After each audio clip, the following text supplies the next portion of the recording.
자, 오늘 하나님께서 우리에게 주시는 말씀은 고린도후서 6장 1절 2절. 오늘 이제 사진을 한 장 볼까요? 스티븐 호킹이라는 사람입니다. 우주의 별이 되다, 그런 부분인데요. 영국의 물리학자 스티븐 호킹이 3월 14일 오전에 죽었습니다. 그러니까 영국의 케임브리지 자택에서 향년 76세의 나이로 사망했죠. 스티븐 호킹 박사의 유족은 사랑하는 아버지가 세상을 떠난 것에 대해서 깊은 슬픔을 느끼면서 그는 위대한 과학자이면서 그의 업적은 오랫동안 기억이 될 것이다. 그의 용기와 유쾌함은 세계의 많은 사람들에게 영감을 주었다, 그렇게 밝혔습니다. 이 스티븐 호킹은 1942년 영국의 옥스퍼드에서 출생을 해가지고 1962년 옥스퍼드 대학을 졸업을 했습니다. 우리나라 나이로 20살이죠. 1963년 21세 나이로 루게릭병, 우리나라 말로 하면 좀 어려운데요, 근위층성 측색 경화증, 그러니까 아주 근육이 다 무력해서 이제 쓸 수 없는 그런 몸으로 2년의 그 시한부 인생의 선고를 받아요. 그런데 1974년 한 30살 때 사상 최연소로 왕립학회에 회원이 되었고 1978년부터 2009년까지 즉 35세부터 65세까지 영국의 과학자로서는 최고의 영예인 케임브리지 대학의 루카시안 석자 교수로 이제 재직을 하게 됩니다. 1985년에 지금 폐렴이 와요. 그러니까 43살 정도 됐을 때 폐렴이 와가지고 기관지 절개 수술을 받아가지고 가슴에 이제 꽂은 그런 어떤 파이프를 통해서 호흡을 하고 휠체어에 부착된 음성 합성기로 대화를 하는 어려운 환경 가운데도 이 스티븐 호킹은 아주 눈부신 업적을 이루었다, 그런 말이에요. 현대 물리학에서 혁명적 이론으로 손꼽히는 블랙홀 특이점 정리하고 양자 우주론 등을 제시를 했어요. 본격적으로 우주와 관련한 업적을 쌓으면서 우주에 대한 완전한 이해, 왜 그것이 현재 상태에 있고 왜 애초에 그 우주가 존재하는 것에 대한 것을 밝히는 것이 자신의 목적이다, 그렇게 말도 했습니다. 그 우주와 관련된 가장 깊은 그런 내용의 그 책들, 베스트셀러를 통해서 과학의 어떤 대중화를 이루면서 썼던 책들이 시간의 역사 40개 국어로 번역돼서 한 1천만 부 이상 팔렸다 그러죠. 후속작인 호두 껍질 속의 우주라든지 또는 시공의 미래, 그런 좋은 책들을 많이 만들어냈습니다. 스티븐 호킹은 이제 의사의 생각보다 2년 정도의 시한부 인생이라 그랬는데 훨씬 오래 살았어요. 이제 76세 나이로 영면했으니까요. 나는 죽음을 두려워하지 않지만 죽음을 서두르고 싶지 않다. 하고 싶은 일이 너무나도 많기 때문에 라고 이제 죽음에 관한 이야기를 한 적이 있어요. 그의 업적은 이제 과학자들에게도 또 우리 모든 인류에게도 이제 칭송받을 만한 일이죠. 또 많은 사람에게 우주에 관한 깊은 영감을 주었어요. 오늘 내가 스티븐 호킹에 대해서 이제 전기를 이제 스토리를 이제 들려주는 이유는 그게 전부가 아니에요. 천재 물리학자 스티븐 호킹 박사가 우주에 관한 자신의 이론을 설명하면서 신의 존재는 없지만 외계인의 존재는 믿는다, 그랬단 말이에요. 인간의 관찰과 과학과 이성이 유신론을 이긴다 그랬어요. 신이 세상을 창조하지 않았다 그랬다고요. 근데 사실은 이 스티븐 호킹은 아인슈타인의 이제 바톤을 이은 그 후계자라고 할 정도로 우주에 관해서 많은 것을 얘기했지만 아인슈타인은 이런 말을 했어요. 그의 대선배가 되지 않겠어요? 내가 아는 것은, 인류가 아는 것은 바닷가의 모래들 가운데 하나일 정도만 안다 그랬다고요. 누가? 아인슈타인이야. 이 사람은 얼마나 교만해요? 하늘의 모래알 정도 안다고 대선배가 아인슈타인이 그랬는데 본인은 신은 없지만 외계인은 있다, 그 가보지 않은 영역을 믿지 않았어요. 또 찾지도 않고 외계인은 있다 그러고 신은 없다 그랬다고요. 그랬는데 중요한 것은 우주를 사랑한 과학자 스티븐 호킹, 우주의 별이 되다 그랬다고요. 정말 이렇게 매력적인 감상으로 여러분 죽음을 정의하면 되겠어요? 정말 그가 우주의 별이 되었겠느냐, 그런 부분이에요. 그렇게 그 국문학적으로 그런 어떤 시적 감상으로 죽음을 정의할 수 있겠느냐 하는 부분이에요. 여러분, 스티븐 스티븐 호킹은 죽음에 대한 특별한 정의는 안 내렸지만 여러분은 죽음은 어떤 정의를 갖고 있어요? 죽음에 대해서는 죽음 다음에 우리 구원의 문제에 대해서, 우리 존재에 대해서 여러분은 어떠한 정의를 가지고 있느냐? 스티븐 호킹도 그런 정의를 내리지는 않았잖아요. 이런 부분들을 우리가 생각해 보면서 오늘은 전도의 긴박성, 전도의 영원성, 또는 구원의 긴박성, 구원의 영원성에 대해서 오늘은 이제 생각해 보려고 하는 것이죠. 자, 오늘 2절에서 볼 것 같으면은 이렇게 말씀하겠어요. 보라, 지금은 은혜 받을 만한 때요. 보라, 지금은 구원의 날이로다. 이렇게 말씀을 하고 있는 것을 볼 수가 있어요. 이것은 뭐냐면 구원의 시급한 문제성을 이제 제시하고 있는 그 사도 바울의 이제 선포를 우리가 볼 수가 있는 거거든요. 사도 바울은 고린도 교인들에게 하나님의 은혜를 헛되이 받지 말라, 이렇게 말을 하면서 2절에서 보라, 지금은 은혜 받을 만한 때요. 보라, 지금은 구원의 날이로다. 그렇게 말씀을 하고 있어요. 이 구절에서 나오는 중요한 단어가 있죠. 지금은, 그렇죠. 지금은 이것이 중요해요. 이 지금이라는 간단한 단어는 항상 무엇과 관계가 있냐면 구원과 연계성을 가지고 있다, 그런 말이에요. 은혜와 연계성을 가지고 있다, 이제 그런 건데, 특별히 여러분 은혜라는 단어를 지금 로마서를 강의하면서도 은혜를 나눴습니다만, 이 은혜라는 단어는 사실은 우리가 잘 아는 거예요. 뭐 카리스 중창단 그런 말 하지 않습니까? 카리스라는 말인데, 하나님이 값없이 우리에게 베풀어 주시는 선물을 은혜라, 그렇게 말을 해요. 아무런 조건 없이 죄인을 용서하시고 구원과 용서를 베풀어 주시는 초월적인 하나님의 사랑을 갖다가 뭐라 그런다? 은혜라. 예수 그리스도께서 성육신하시고, 즉 이 땅에 몸으로 오시고 십자가 위에서 구원을 완성시키는 것이 은혜의 최고이에요. 구원을 얻을 수 있는 유일한 통로요 수단이 바로 뭐냐 그러면 은혜다, 그런 말이에요. 한마디로 얘기하면 하나님 앞에 받을 자격이 없는 나에게 베풀어 주신 하나님의 호의예요. 호의, 그원이다. 그런데 이 지금이라는 의미는 뭐냐면 지금 그 은혜를 받아야 된다, 그런 말이에요. 그럼 이 지금이라는 영역은 어떤 영역일까요? 크게는 예수 그리스도께서 십자가에서 구속 사역을 완성, 이렇게 그 국문학적으로 그런 어떤 시적 감상으로 죽음을 정의할 수 있겠느냐 하는 부분이에요. 여러분, 스티븐 호킹은 죽음에 대한 특별한 정의는 안 내렸지만 여러분은 죽음은 어떤 정의를 갖고 있어요? 죽음에 대해서는 죽음 다음에 우리 구원의 문제에 대해서, 우리 존재에 대해서 여러분은 어떠한 정의를 가지고 있느냐? 스티븐 호킹도 그런 정의를 내리지는 않았잖아요. 이런 부분들을 우리가 생각해 보면서 오늘은 전도의 긴박성, 전도의 영원성, 또는 구원의 긴박성, 구원의 영원성에 대해서 오늘은 이제 생각해 보려고 하는 것이죠. 자, 오늘 2절에서 볼 것 같으면은 이렇게 말씀하겠어요. 보라, 지금은 은혜 받을 만한 때요. 보라, 지금은 구원의 날이로다. 이렇게 말씀을 하고 있는 것을 볼 수가 있어요. 이것은 뭐냐면 구원의 시급한 문제성을 이제 제시하고 있는 그 사도 바울의 이제 선포를 우리가 볼 수가 있는 거거든요. 사도 바울은 고린도 교인들에게 하나님의 은혜를 헛되이 받지 말라, 이렇게 말을 하면서 2절에서 보라, 지금은 은혜 받을 만한 때요. 보라, 지금은 구원의 날이로다. 그렇게 말씀을 하고 있어요. 이 구절에서 나오는 중요한 단어가 있죠. 지금은, 그렇죠. 지금은 이것이 중요해요.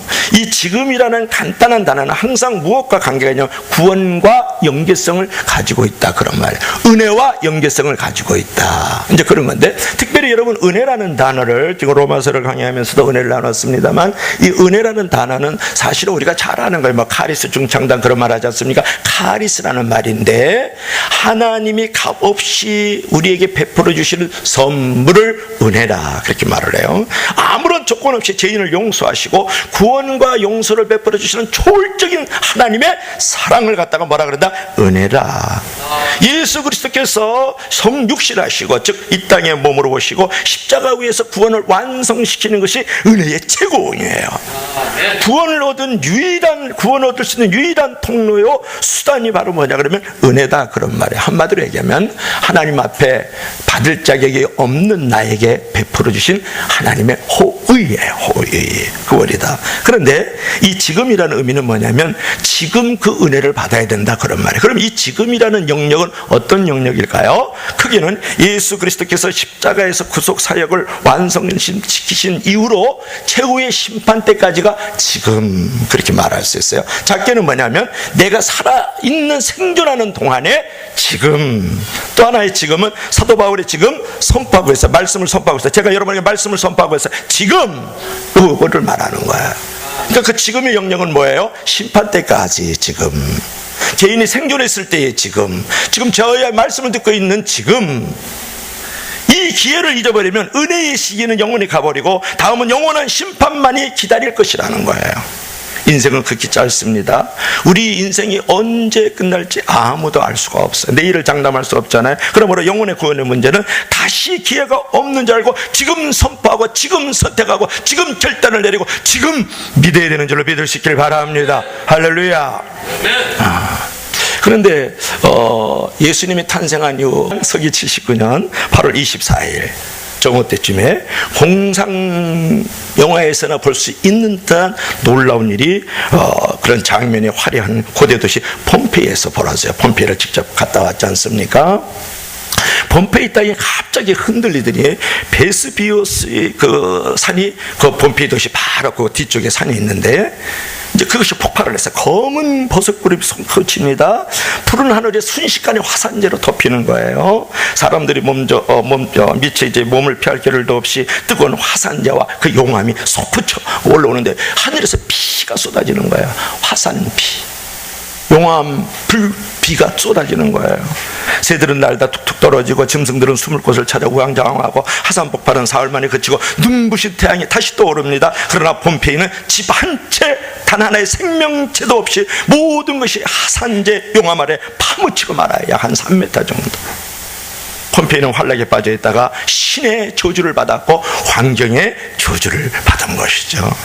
여러분, 로마의 폼페이시는 서기 79년에 베스비우스 화산이 폭발로 한순간에 잿더미가 됐다는 것을 얘기하고 있는 것이죠.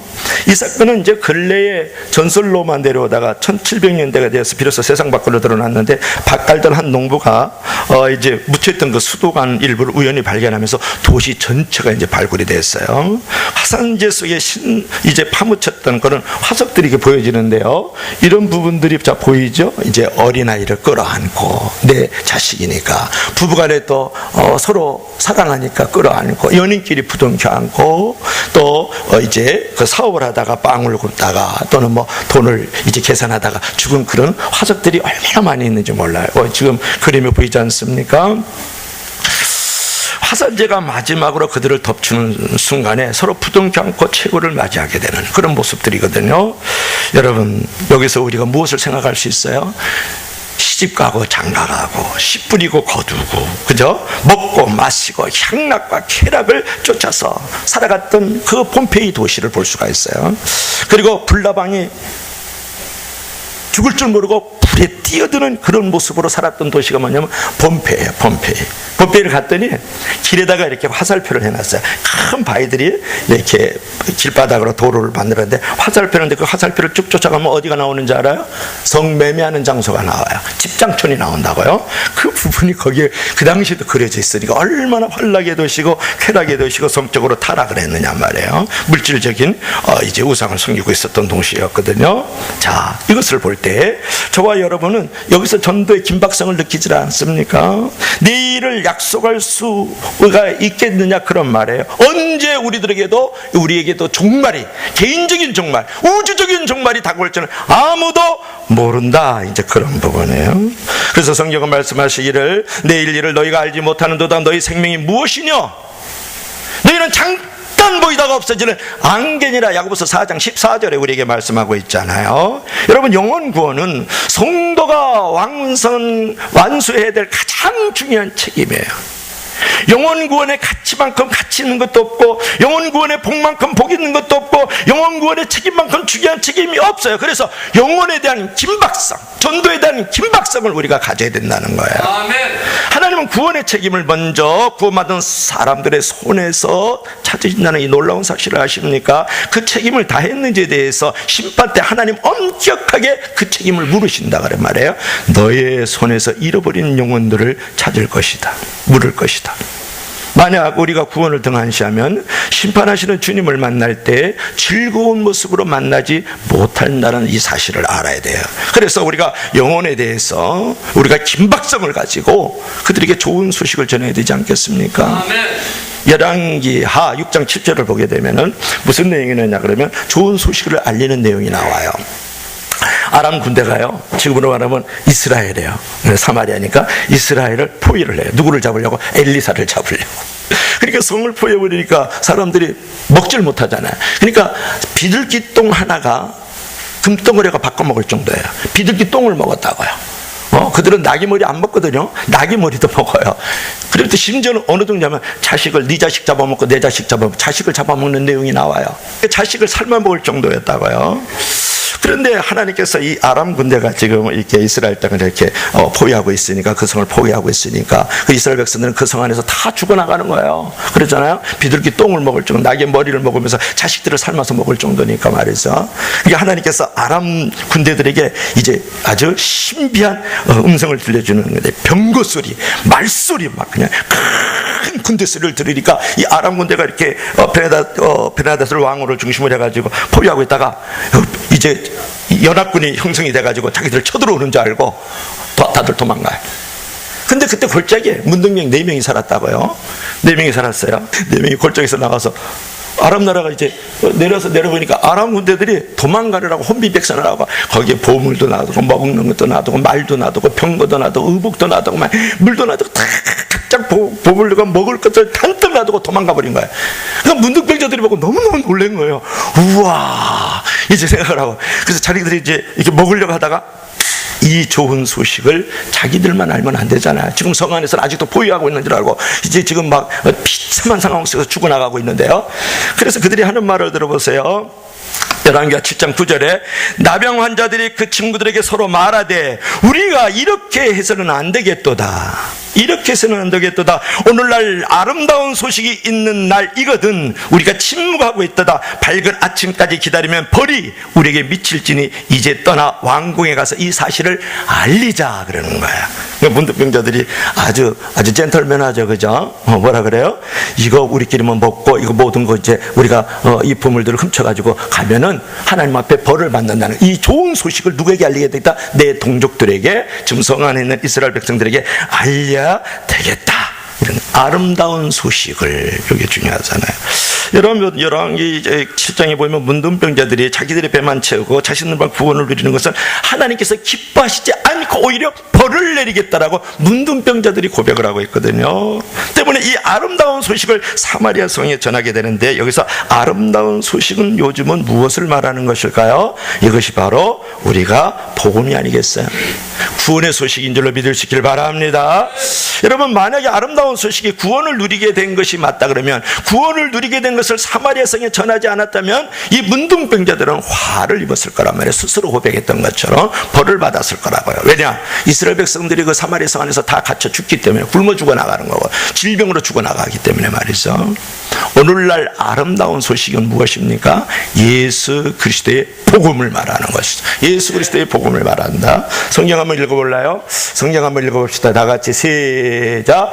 그런즉 그들이 믿지 아니한 일을 어찌 부르리요? 듣지도 못한 일을 어찌 믿으리요? 전파하는 자가 없이 어찌 들으리요? 보내심을 받지 않았으면 어찌 전파하리요? 기록된 바 아름답도다. 좋은 소식을 전하는 자들의 발휘함과 같으니라. 사도 바울이 말하기를 아름다운 좋은 소식을 전하는 자들의 발 중에서 제일 아름다운 말은 무슨 말이에요? 구원을 전하는, 아름다운 소식을 전하는 발들이죠. 근데 중요한 것은 믿어야 되는데 듣지 않으면 믿지 못한다는 거야.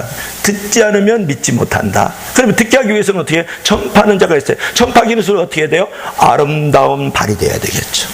무엇을 전하는? 복음을 전하는, 좋은 소식을 전하는. 로마서 9장 16절에 이런 말씀이 있어요. 내가 복음을 전할지라도 자랑할 것이 없으면 내가 부득불 할 일이라. 만일 복음을 전하지 않으면 내게 화가 있을 것이미로다. 그렇게 말씀을 하고 있다고요. 그러니까 이 문둥병자도 내가 이 아름다운 좋은 소식을 전하지 않으면 내가 벌을 받을 것이다, 하나님으로부터. 사도 바울도 뭐라 그랬어요? 내가 이 소식을 전하지 않으면 내게 벌이 있을 것이로다. 그렇게 말씀을 하고 있다고요. 문둥병자들이 아름다운 소식을 접하지 않았으면 어떤 상황이라고? 벌을 받는 상황이 올 것이고, 사도 바울도 복음을 전하지 않으면 화를 입을 것이라고 말씀을 했다고요. 그들이 하나님의 은혜를 접하고 아름다운 소식을 접하지 않았다면 그들에게는 정말 재앙이 임했을 것이에요. 자, 그런데 보세요. 오늘 1절 한번 봅시다. 1절. 우리가 하나님과 함께 일하는 자로서, 우리 다 같이 한번 읽어봐요. 시작. 우리가 하나님과 함께 일하는 자로서 너희를 권하노니 하나님의 은혜를 헛되이 받지 말라. 헛되이 받지 말라. 우리가 하나님과 함께 일하는 자로서요, 하나님의 은혜를 헛되이 받지 말아야 돼요. 오늘 2절을 보세요. 은혜를 내가 베풀었다, 구원을 이루도록 너희들을 도왔다, 그렇게 말씀하고 있잖아요. 은혜를 베풀었고 구원을 이루도록 우리를 도와주셨어요. 누가? 하나님이요. 그럼 우리가 은혜를 입은 자로서, 구원을 입은 자로서, 그래서 헛되이 하면 안 되잖아요. 내가 부모님께서 나를 도와주셨어요. 먹을 것도 주고 월사금도 주고 옷도 빨아주고 밥도 이제 다 미개주고 그러잖아요. 그 은혜를 입었잖아요. 그죠? 근데 그 은혜를 헛되이 하는 건 뭐예요? 부모님의 이름을 망령되이 일컫는 것, 부모님께 도리를 행치 않는 것이에요. 그렇잖아요. 그럼 하나님께서 나에게 은혜를 베풀었다고 2절에 말씀하고 있죠. 너를 구원을 이루도록 도왔다라고 말씀하고 있잖아요. 하나님으로부터 이 놀라운 은택을 입었어요. 그럼 그것을 갚는 것은 뭐예요? 그것을 갚는 것은 뭐예요? 은혜를 받을 수 있도록, 다른 사람이 구원을 받을 수 있도록 만들지 않으면 하나님의 은혜를 헛되이 만들어가는 것이다. 오늘 사도 바울이 말씀하고 있는 거예요. 하나님과 함께 일하는 자로서, 즉 하나님의 사역자로서, 하나님의 동력자로서, 하나님의 백성으로서 내가 은혜를 베풀지 않고 구원을 받을 수 있도록 그들을 돕지 않는다 그러면 하나님의 은혜를 헛되이 만드는 것이다고요. 부모가 너를 먹이고 입히고 진자리 마른 자리 다 갈아가면서 너를 이만큼 키워놨는데 효도하는 건 뭐예요? 부모님 이름을 높여야 되지 않겠어요? 부모님 이름을 자랑해야 되지 않겠어요? 우리가 은혜와 구원을 선포해야 되지 않느냐, 그런 말이죠. 여러분, 하나님께서 우리를 구원하셨고 지금도 우리를 부르고 계세요. 그 이유는 뭐냐면 주님의 사랑과 이 구원의 소식을 이웃에게 전하는 것이다, 그런 부분에.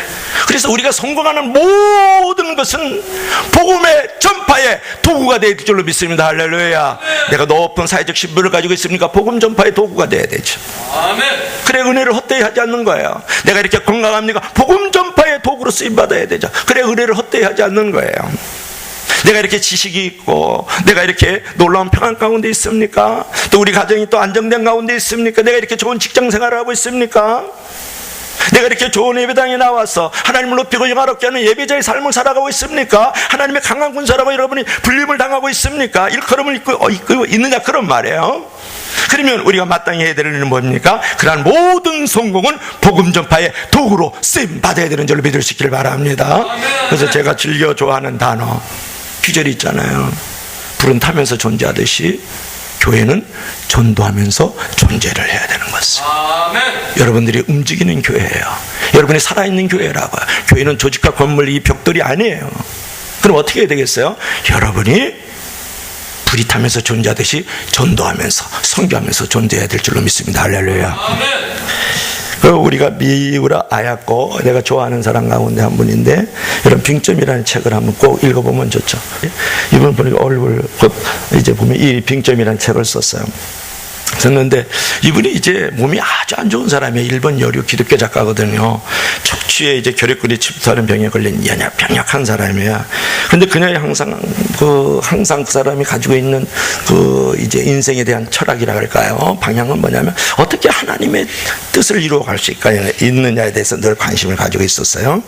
그녀의 주요 기도 제목은 뭐냐면 하나님 저를 고쳐주옵소서가 아니고, 여러분 같으면 이제 저를 고쳐주옵소서, 장만동 목사 같으면 그렇게 고쳐주옵소서, 고쳐주옵소서 이렇게 기도를 했겠지만 하나님 병약한 몸이지만 그래도 저를 써 주시옵소서 그랬다가요.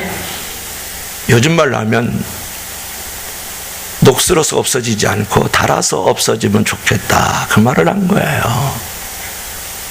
우리의 지요 기도는 뭐냐 그러면 하나님 저를 많은 영혼을 구원한 일에 써 주시옵소서. 아멘. 달아지게 하여 주시옵소서. 그렇게 기도할 줄 알아야 돼. 아멘. 언제까지 배부르고 듬таз은 일이에요. 언제까지 먹고 마시고 입고 시집가고 장가고 씨 뿌리고 거두고 그렇게 살겠느냐고요. 노아의 시대처럼. 이 순간에 우리의 삶에 가장 의미 있는 삶은 무엇일까요? 영혼 구원에 관한 집중을 하고 그들의 생명을 건져내는 일에 내가 달아져야 돼요. 아멘. 녹슬어지지 말고 내가 쓰임받아야 된다고요. 아멘. 여러분 항상 하나님의 부르심에 합당한 삶을 살면서 잊어버린 자들을 찾는 최선의 관심을 두어서 하나님을 정말 기쁘시게 할 수 있는 저와 여러분들이 되길 주의 이름으로 축원합니다. 아멘. 자, 두 번째로는 마지막으로 전도의 영원성이 따라합시다. 전도의 긴박성, 전도의 긴박성, 전도의 영원성, 전도의 영원성. 자, 2절을 보면 다시 보라 지금은 은혜를 얻을 때요 보라 지금은 구원의 날이로다 그랬어요. 여러분 구원의 날, 그래서 이 구원이라는 말은 뭐냐 그러면 솔베이션 소저 여러 가지 얘기하지만 죄에 팔려서 마귀의 노예가 된 나를 건져내어서 자유를 준 하나님의 사랑의 행위가 구원이에요. 어렵지 않죠. 이제는 죄와 사망의 권세에 묶여서 지옥에 던져질 수밖에 없는 나를 건져내서 하나님의 생명이 내 안에 들어와 있는 이 구속된 상태. 성경에 나와서는 구속을 구원이라고 생각하면 좋고 값을 지불하고 하나님의 자녀가 되었다 그런 말이야. 이제 그래서 오늘날 현재의 구원이 있고 미래의 구원이 있어요. 그래서 뭘 말할까요? 내가 이제는 이제 죄와 사망의 권세에서 지옥에 던질 수밖에 없지만 하나님께서 예수님의 피값으로 나를 다시 사서 이제 구속의 자녀로 삼아주셔서 하나님의 자녀 되는 양자의 영을 허락하여 주셨다고요. 생명을 허락하셨단 말이에요. 그러면 나는 하나님의 자녀잖아요. 하나님은 살아계시잖아요. 스티븐 호킹처럼 하나님은 없다, 하나님은 관념적이다 그렇게 생각하는 게 아니고 하나님은 살아계시잖아요. 그러니까 현재적 하나님이 있어요. 그래서 날마다 나를 통해서 구원을 이루어 나가신다고요. 그러니까 나를 인도하시고 보호하시고 죽은 자리에서 살린 자리에 나았을 뿐만 아니라 병든 자리에서 고쳐주시고 막혀든 환경들도 열어주는 현세적 축복이 있어요. 두 번째로는 종말론적 축복이 있어요. 내가 죽으면 어떻게 돼요? 천국에 올라갔어요. 하나님의 백성이 되는 거예요. 그래서 영원한 천국으로 올라가는 것이에요. 중요한 것은 뭐냐 그러면 구원의 문제에 대해서 이것은 영혼의 문제거든요. 이 구원이라는 것은. 그러니까 구원의 문제에 관해서 이 땅에서 이루어진 일은 죽은 후에는 이 구원의 문제를 되돌릴 수가 없어요. 한번 죽으면 다시 죽으면서 살아나서 구원을 얻을 수 있는 또 다른 기회를 가질 수 없다는 데 이게 큰 문제가 있어요. 언젠가 구원의 문이 완전히 닫히면 구원받지 못한 사람은 영원히 버림받은 존재가 되는데, 영원히 버림받은 존재에게 가장 절망스러운 일은 무엇일까요? 더 이상 희망이 없다라는 거예요. 여러분, 연인에게 버림받으면 다시 내가 다른 사람을 사랑할 수도 있고 또 다시 돌아올 수 있는 계기가 있어요. 감옥에 들어가면 기회가 있어요. 나올 수 있습니다.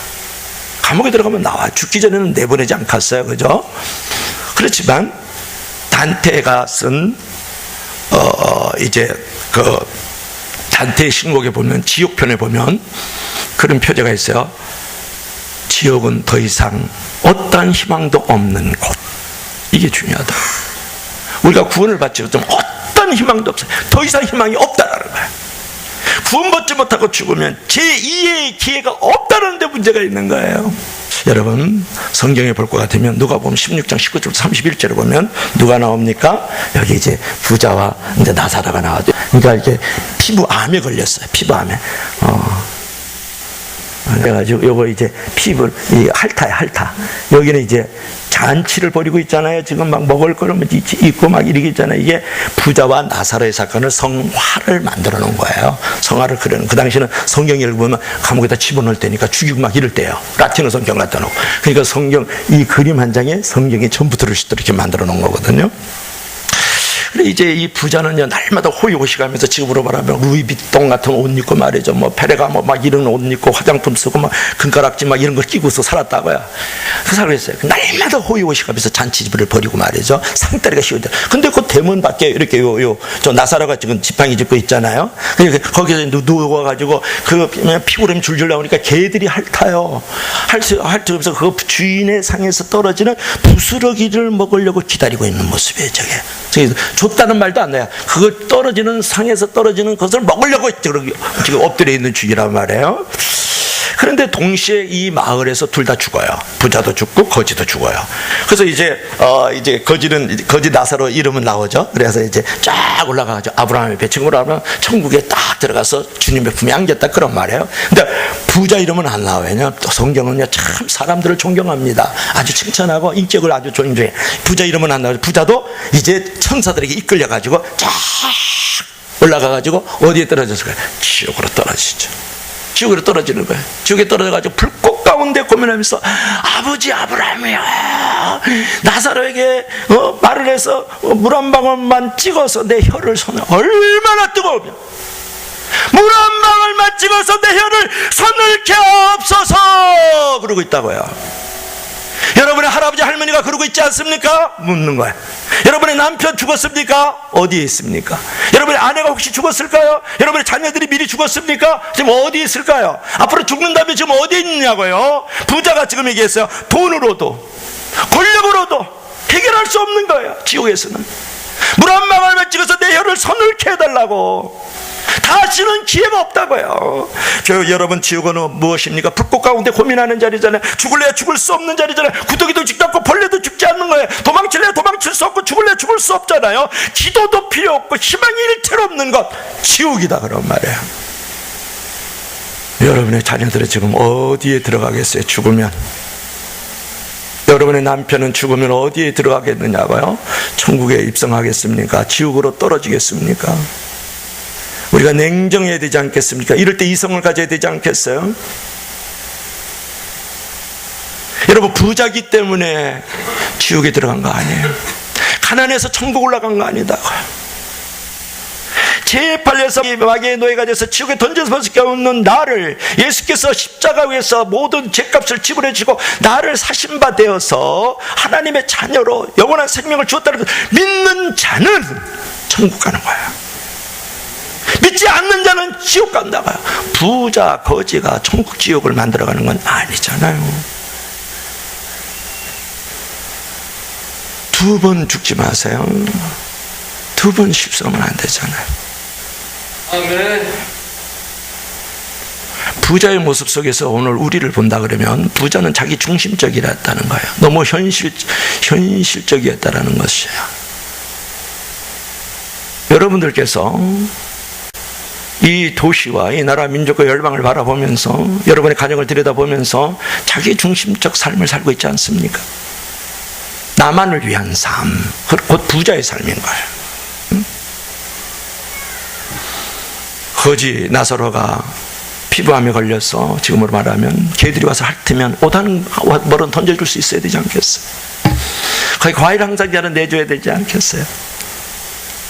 집안에 대문 위에 올려서 대문 밖에서 지금 엎드려 있는데 집안에 좀 들여서 마루 우유는 아니더라도 마루 바깥에라도 조그만 그저 옛날로 말하면 양은 쟁반상이라도 하나 차려줘야 되지 않겠어요? 만약에 여러분이 1년에 전도지 한 장을 돌리질 않고 예수 믿읍시다, 우리 교회 갑시다, 교회 가 요새 다 손가락질 받지만 그래도 교회 가야 평안하고 교회 가야 구원받고 다 그런 거 아니에요. 천에 하나 백이 하나지. 다 목사님 성도들 다 좋은 분들이에요. 부족하지만 병원 같지만 깜빵 같지만 그래서 신앙생활하면 좋습니다. 우리 교회 갑시다, 예수님 믿읍시다, 이런 말 한마디 안 한다면 당신은 부자예요. 당신은 부자라고요. 영적 부자. 여러분 부자가 되면 안 되고 부유한 자가 돼야 돼요. 아멘. 예수 그리스도 안에서 그 넉넉함과 풍성함을 전하는 사람이 부유한 자예요. 여러분, 예수 믿으면서 부자가 되려고 그러지 말고 부유한 자가 되길 주의 이름으로 축원합니다. 네. 여러분, 무늬만 기독교인이 되지 말고 참된 크리스천이 되어야 되지 않겠어요? 참된 백성이 되어야 되지 않겠어요? 여러분, 성도는 지옥으로 떨어지지 않습니다. 왜냐하면 주님은 지옥의 족쇄를 풀고 영원한 죽음에서 우리를 구원하시기 때문에 그래요. 지옥이 얼마나 고통스러운 것인가. 그래서 가장 친절한 말씀을 하시는 하나님조차도 지옥에 대해서 묘사를 하면서 그 벌레가 죽지 않고 불이 꺼지지 않는다. 시편 66편 24절에, 이사야 66장 24절에 뭐라고 말씀하고 있습니까? 벌레도 죽지 않고 그 불이 꺼지지 않는 곳, 그것이 지옥이라고 말하고 있다고요. 이사야 66장 24절이 마지막 절이에요. 우리 주님께서는 뭐라 그러세요? 우리 주님의 인자하심과 그 자비하심은 영원하시잖아요. 그럼에도 불구하고 예수님께서 말씀을 하셨어요. 거기는 구더기도 죽지 않고 불도 꺼지지 아니하는 곳이니라. 마가복음 9장 24절에 48절에 말씀했잖아요. 사람이 불로써 소금치듯함을 받으리라. 그것이 마가복음 9장 49절의 말씀이에요. 예수께서 마태복음 5장 29절 30절에 이렇게 말씀을 했어요. 너 눈이 너를 실족한 눈을 빼버리고 지체가 좀 부족하더라도 천국에 들어가는 것이 더 유익하니라 그랬다. 지옥에 들어가지 않는 것이 유익하냐? 그 지옥이란 말이 나와요. 내 팔이 너를 실족해 하느냐, 내 발이 실족하느냐, 그걸 잘라버려. 그래서 온전한 지체가 아니지만 그 지체로 지옥에 들어가지 않는 것이 내게 유익이라고 말씀했다고요. 지옥이 얼마나 비참하고 얼마나 추악하고 얼마나 무서운 형벌이면 반신불수가 되더라도 지옥은 가지 말라 그러죠. 사랑하는 여러분, 어떻게 해야 되겠습니까? 이제는 구원의 은혜와 복음의 은혜는 너무 가치 있고 소중한 것이에요. 그래서 복음 전파에 최선을 다해야 되지 않겠어요? 종은 울리기 전까지 종이 아니고요. 감사는 감사의 표현을 할 때까지 감사가 아니라고요. 사랑은 실천할 때까지 진짜 사랑이 아니에요. 그렇잖아요. 복음은 전파하기 전까지 내게 참된 복음이 될 수 없다는 것을 알아야 돼. 우리는 복음 전파를 위해서 어떤 희생이 될까라도 지불할 각오가 되어 있는 사람이 바로 크리스천이 되어야 된다, 그런 말이에요. 오늘 한 잔의 사진을 보여주면서 오늘 결론을 맺도록 하겠습니다. 이 사람이 제가 몇 번 말씀했던 스패포드예요. 스패포드. 원래는 이제 이 스패포드인데 이분은 변호사예요. 의과대학 교수예요. 사업가예요. 독실한 기독교인이고 무디교의 회계를 맡은 이에요. 아주 그렇게 보이죠, 그죠? 보여요. 그런데 이 사람은 신앙이면 신앙, 인격이면 인격, 또 권력이면 권력, 가정이면 가정, 모든 면을 갖춘 아주 신앙의 아주 인텔이에요. 아주 신앙의 인격자야. 아주 신앙의 아주 신사예요. 그가 이제 지금으로부터 한 150년은 1873년 영국에 이제 부흥회가 있었어요. 이제 미국에서 영국이니까 영국에서 이제 무디 목사님 부흥회가 있으니까 거기 이제 목사님 그 부흥회를 보려고 이제 가족과 함께 이렇게 참석하려고 배를 탔는데 마침 이제 변호사니까 여러 가지 일들이 겹치는 바람에 먼저 보냈어요. 먼저 보냈는데 떠나는 날 이제 와이프하고 4명의 딸을 보냈는데 이제 자신은 이제 연기를 하고 그 다음 배로 가기로 연기를 하고 내 딸이 배를 타고 가다가 빙산에 부딪혀요. 빙산에 부딪혀가지고 모두가 다 침몰해서 내 딸이 죽고 오직 아내만 살아요. 그리고 아내로부터 전보를 받아요. 혼자 구원받았음. Saved alone. 영어로 혼자만 구원받았음. 구원받았다는 소식은 놀라운 소식이지만 혼자만 구원받았다, 4명의 딸을 잃고 혼자만 구원받았다는 소식은 결코 기쁜 소식이 될 수 없잖아요. 그처럼 홀로 천국에 들어가는 어떤 이기적인 그리스도인의 모습으로 이제 올라갔을 때에 여러분 그 천국의 문에서 서로 문안 인사를 나누지 않습니까? 여보세요, 당신의 가족과 당신의 친척과 당신을 알았던 이웃들은 지금 어디 있습니까? 저는 슬프게도 혼자만 천국에 왔습니다. 그런 말을 한다 그러면 듣는 이와 내가 하는 나의 모습 속에서 얼마나 처참함과 안타까움이 있겠어요. 우리는 주님 앞에 설 때 한 영혼도 구원하지 못하고 빈손으로 주님을 만난 일이 없기를 주의 이름으로 간절히 축원합니다. 축원합니다. 축원합니다.